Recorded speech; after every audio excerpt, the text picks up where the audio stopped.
all to our Active Outdoor Club. I'll start by telling you a little bit about the history of the club and all that it can offer, and there will be a chance for you to ask questions over tea and coffee in the lobby afterwards. You'll also be able to pick up pamphlets from the table at the back of the hall, and if you wish to purchase any of our products, Bill will serve you at the front counter. As most of you probably know, the club was founded by Nick Noble about 30 years ago.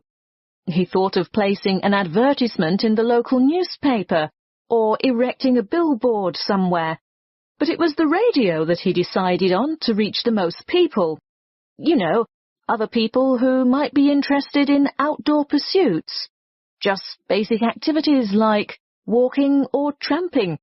Anything active that could take place in some of the beautiful outdoor settings that this country has to offer. Nick was overwhelmed by the response he got, and the club soon grew from a dozen or so friends and enthusiasts to around 200 members 20 years ago, and steadily since then to reach a membership of over 2,500 now. You don't have to be a hardened athlete or extreme adventurer. On the contrary, it's a group that encourages friendship and fellowship through social and recreational activities. The club tries to cater for all levels of maturity and both genders.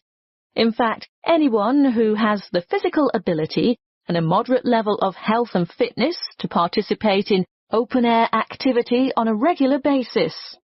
I think our youngest member is a 5-year-old boy, and our oldest member is a 75-year-old man.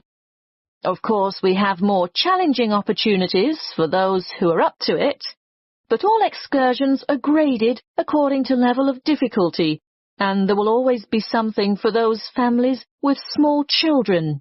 More about that later. I'm sure you realise that it's part of the focus of the club to ensure that our natural environment is kept as pristine as possible. We all have a keen interest in conservation, and many of our members contribute their time or give a monetary donation to organisations that work to enhance and beautify our natural heritage. Before you hear the rest of the talk, you have some time to look at questions 15 to 20. Now listen and answer questions 15 to 20. OK, now going back to the grades of activity, first of all, tramping. This is very popular with singles and couples without children, but is certainly not restricted to those groups. Tramping is arranged for Tuesdays and Saturdays throughout the year. Most tramps are of a duration of 3 to 5 hours, depending on the weather and the terrain, and of course the time of year. You would need to check the newsletter or the website to find out place and time, and if you wish to participate, phone the coordinator who can give you more information. I'll move on now to walking, which is very popular with families, but open to everyone, and walks are arranged for every Thursday and every Sunday over the course of the entire year. Walks last no more than 3 hours, although the Thursday walks might be shorter. And again, you would have to check the newsletter for details of the time and area to meet and get in touch with the walking organiser to confirm your participation. Now, the Wanderers are what you might call a subgroup of the Active Outdoor Club.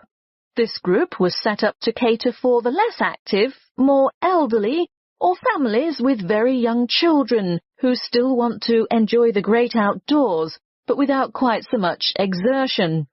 Bear in mind that the length of these activities is variable, but we're always home before dark.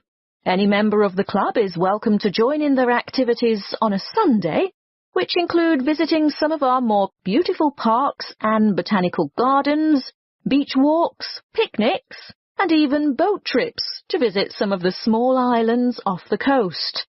Often guided tours can be arranged if there is enough interest. If you'd like to see what the Wanderers are up to, check the website and then phone the leader for more information. I'll bet you're all ready for that cup of tea now. But before I finish, I really must mention something that can be a lot of fun. A great opportunity to form new or strengthen existing friendships, and a chance to explore a part of the country that you may never have seen before. These are our mystery weekends. The committee puts a lot of time and effort into the organisation of these weekends away, not only for health and safety reasons, but also to ensure that everything runs smoothly and everyone has a good time. There will be a charge to cover travel and accommodation costs, but apart from that, it's an affordable and exciting weekend away from the city. For more information, call the chairman of the committee. You'll find his phone number in the newsletter. So, that's all I have to say at this point. Please enjoy the refreshments, chat with the others, and feel free to ask questions. All the committee members are wearing large red name badges, so they're easy to find.